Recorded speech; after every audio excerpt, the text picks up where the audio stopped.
Welcome to The Pulse, where we delve deep into the issues and ideas that are shaping the future of education. I'm your host, Rick Surrency, Superintendent of the Putnam County School District, and each week we'll be talking to teachers, administrators, and other experts in the field about the latest trends, best practices, and most pressing concerns in education. Whether you're a teacher, a parent, or just someone who cares about education, this podcast is for you. So sit back, relax, and let's dive into the pulse.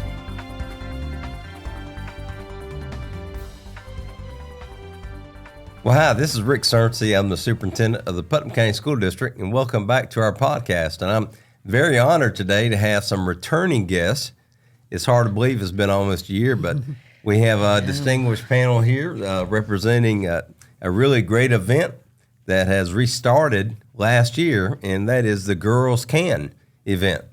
And I'm going to ask each of you just to introduce yourselves and maybe a little bit of your background, and then we're going to talk about this major event that we've started back that really helps to benefit our high school girls, and we'll learn more about that. So, Dianne, welcome back. Thank you. My name is Dianne Taylor, and I've been in Palatka about 10 years when I came here to marry my high school sweetheart.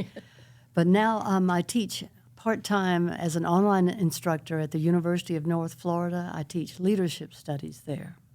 Well, welcome, Dianne. Hi, Melissa? My name is Melissa Miller. I spent the majority of my career at St. John's River State College as general counsel and recently retired, but I am an attorney by training. Welcome, Melissa. And Mary. Hi, I'm Mary Garcia. I'm the former health officer for Putnam County, and we did a lot of work with the school district, so I'm very glad to be here. Retired as well, so fun to be able to dedicate time to this event that I think is amazing in the leadership and the growth of young women for Putnam County. Well, thanks for all of you for being here, and again, I think this is a great event just because we want to make sure we've actually had Boys Can or Boys Can Too, and I know Melissa's going to give us a little history about the Girls Can event because there may be some young ladies out there who might be hearing about this for the first time, and we really want to make this available to them and just maybe some other people that want to be involved. So we'll talk more about that in a minute, but Melissa, give us a little background about Girls Can. So this program actually began in 2017, and it started with a phone call from Judge Patty Christensen.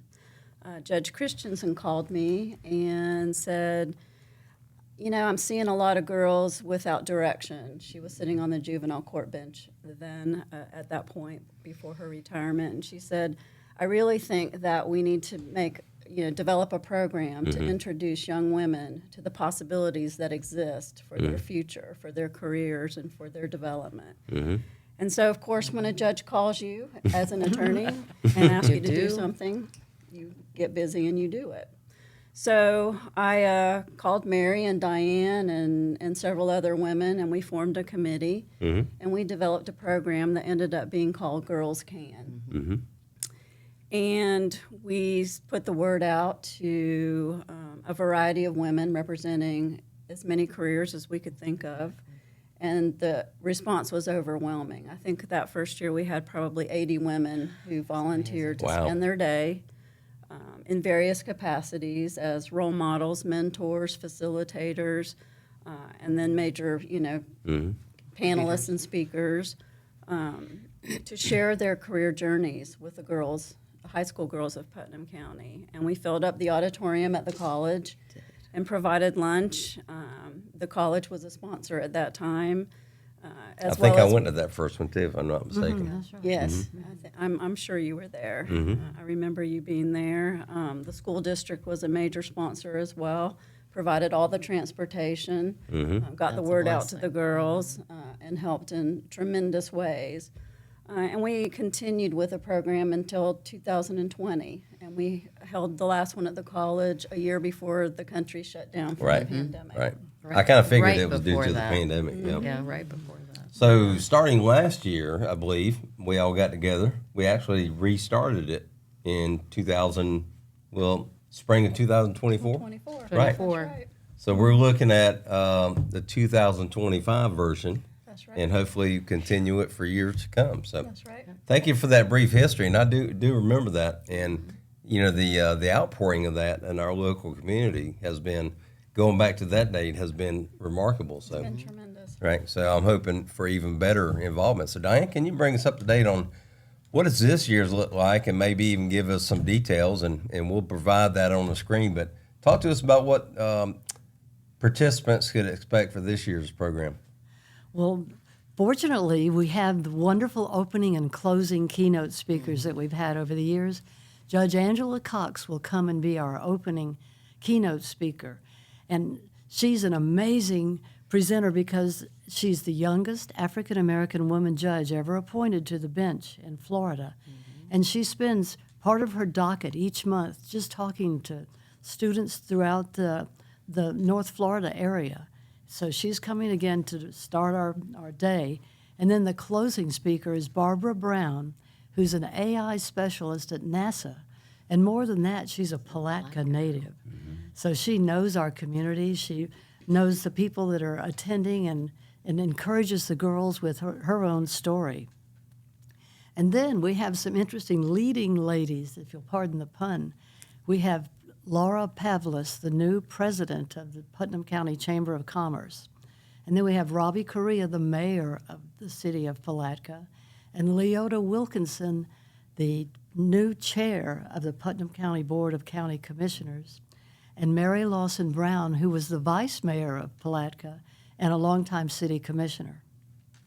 And that's great. And I think the power of that is young ladies can see people that might be like them, or they're from Palatka, or they know them, and to be able to see them in that position, to me, gives them encouragement and gives them a role model. Yes, and how powerful is that? And, something else, I don't mean to spring this on you, but it would really be interesting to find some of the young ladies who went to the 2017 version. But then we've been talking about that. And to see where they are now, Yeah. and how many of them really follow that passion. Because to me, that would really be powerful to have them come back. So That's right. And we'd like to hear they came back to Palatka with their career. yeah. So we'll put that out there. If any of you are listening, That's right. just contact one of these ladies, and love it. we would love to have you, Yes, come and amazing. present or just share. Mary, tell us about the agenda The and what day. all this year's event might look like. Well, I'll tell you, it's amazing because, as we talked about, we're aiming at maybe 300 to 400 young ladies from the school district that all come in one day, and we'll sign all up. And then we have a matching group of women from every walk of life, pretty much, to come in, who have agreed to then break out into breakout sessions with these young ladies. And they're amazing. I mean, it's amazing how sometimes they can change their mindset of what they thought they might want to be when they grew up, or it's just a curiosity that they had in talking to individuals, and it might not have been a career that they even thought anything about. So we try to do the breakout sessions for a good period of time to let them discuss, kind of come out of their shell. Some of them have no shells at all, which is really amazing and fun as well. But to be able to talk to individuals from different walks of life and just give them an idea of what it might be to be a judge or be a doctor or be a nurse, be a school teacher. I mean, it's an amazing development. Our last session, we had one of the Palatka Daily News young ladies there and brought her camera and was taking pictures and allowed them to look at one of these machines would do. So it was kind of fun to learn that way as well. So, but I think the talk about Angela Cox is, she's just so amazing to me that we have heard her since 2017, and you never get tired of hearing her story. It is uplifting. It is, it's just awesome that somebody can become what she is today when she had a really hard start of life, and I think all of us need to remember that. And so that's what we do. And the school district, bless their hearts, provides lunch for our students because it's part of their school curriculum, and then we do have some items that around that people that are kind enough to donate as items to kind of say, hey, this is something from the hospital, or here's something from the sheriff's office that might be something that they might enjoy to have around with them. So, Mary, could you share again the date, the times, and the location of the event? I'm not sure if we did say it wouldn't hurt to say it again, but Oh gosh. Okay. Well, I've not. and we want to put that on the front of the screen so that people can have that Okay. and just write it down. But So we're going to be in March, the 7th of March. So right before spring break and all those fun things. So that'll be fun for them to be able to take that home with them. The buses arrive usually around 9:00. So when they get to school, we've been fortunate that all the buses from all the schools around the district come together and bring the students to the CL Overturf auditorium. And they can sign up, and it's we have to be done by about 1:00 because the students need to get back as well. But we have a wonderful opportunity to hear the opening speeches, breakout sessions. They can talk and discuss, play. Some of them are just amazing young ladies that we've had the opportunity to interact with, and then our closing session as well, and then wish them all good luck on their way home. And I think it might be fun to do something in the future, maybe coming into the schools. We had a little bit of an opportunity when they had the career night to talk to some of the young ladies. Melissa, you and I were talking about before we went on about maybe people who may want to be involved as a sponsor or any other way. Can you maybe provide some contact information if somebody wants to reach out and say, hey, I want to donate whatever or provide this for this occasion? Who could they contact? So and we can put that information on the screen as well. They can contact really any of our committee members, but the Putnam County Education Foundation is the recipient of the sponsorship dollars, and those sponsorship dollars will help us provide this event. And in years past, and we're hoping for this year, we've gathered, so much support that we were able to even give beautiful books to each and every girl who attended this event. And that's really one of the goals this year, is to provide a memento that they can keep and remember the encouragement that they received on that day. We also provide a T-shirt to all of the participants. The sponsors' names will be on the T-shirts as well as the programs. And we really do provide a real high-quality event for these young women. And we get, wonderful responses for the surveys that they fill out, every year. And many of the girls, comment that they wouldn't change a thing, that they really were inspired by these women.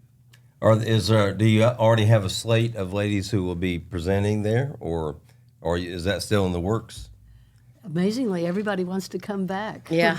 The presenters really enjoy it as much as the students. It's life-changing to get to share your story and see the aha moment of girls hearing that they might want to follow that career. Yeah, and if there's a lady in town who would like to be involved, again, we can provide They can that reach contact information. And by the way, if you donate through the foundation, it's a 501c3. It is tax deductible, and your name, you can get your name on the T-shirts T-shirt. and also it's a very worthwhile event. And I remember when we first did this. If I'm not mistaken, a year or two later, we also did a boys can, and they call it Boys Can Too. Boys can Yeah. too. And I think, I'm trying to remember if we have started that again or not. I'm trying to recall, but that was a great event as well. And again, it takes a lot of organization and all that. But whether you're a boy or girl, it's so important to have role models that you can look at and say, you know what, I'd like to explore that career because I really like what they say, or I like the money they make, or I like the jobs they do and that type of thing. So as we close today, any final comments about anything, about maybe something you're really looking forward to in this event? Anything come to mind at all? Any of you? I think just, adding on to the past programs and refining it each and every time and introducing new careers and new women to our high school students. We do have new participants every year, and we do welcome that. Yes. But in each breakout session, we try to arrange a variety of careers in each classroom so that, you have someone in healthcare, someone in science, maybe someone in construction, law enforcement, law. to be able to provide a variety of experiences and one-on-one conversation for these young women. Matter of fact, in a recent podcast, we interviewed and taught some people about our Aeronautics Academy. And we actually we have students now that are actually doing flight hours. We have money for flight hours. We actually have some young ladies who are participating in that. So I think the point I want to make is there's no job that a young lady cannot do. Exactly. And I think when they see other ladies who are doing that, especially in those traditional male jobs, if there are any out there, whatever those might be, I think we've broken the mold now and say, you know what, you can do it too. That's right. So I think any of you that might have one of these non-traditional jobs that maybe young ladies didn't think they could do, we'd love to hear from you That's right. in construction or whatever the case might be. So I want to thank you all for being here today, and it's a great event. I plan on being there, and I know we're going to do probably another podcast afterwards, just to kind of talk about some of the highlights from that event. So thank you all for being here, and we look forward to seeing you next time. Thank you for joining us today. Thank you. Thank you. Mhm.